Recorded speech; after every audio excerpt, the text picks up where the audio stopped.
నాన్న, ఈసారి పంట బీమా తప్పకుండా చెయ్యి. బీమా వల్ల ఒరిగిందేం లేదమ్మా. రైతుల కష్టాలు ఎప్పుడూ ఉండేవే. చాలా తేడా ఉంది నాన్న. ఈసారి ప్రధానమంత్రి పంట బీమా పథకంలో రబీ, ఖరీఫ్ పంట బీమా ప్రీమియం ధరలు చాలా తగ్గాయి.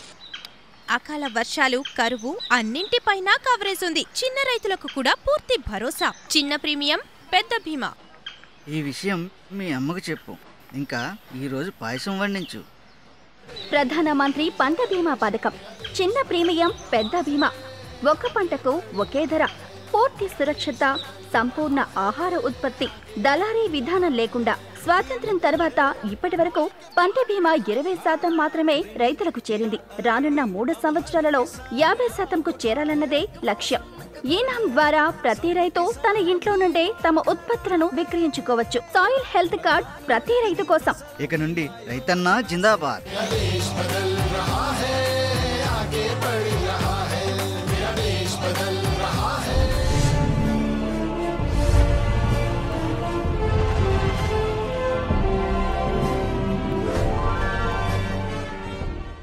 భారతీయ జనతా పార్టీ జాతీయ అధ్యక్షులు శ్రీ అమిత్ షా గారు ఆగమనం. కర్షక లోకం కలిసికట్టుగా స్వాగతిద్దాం. రండి, తరలి రండి కర్షకులారా, ఇది మీకోసం. మీ ముంగిట జరుగుతున్న రైతు మహాసభ వేదిక. నవంబర్ 26, 2016. సమయం మధ్యాహ్నం 3 గంటలకు. వేదిక ఎరోడ్రమ్ గ్రౌండ్, తాడేపల్లిగూడెం, పశ్చిమ గోదావరి జిల్లా.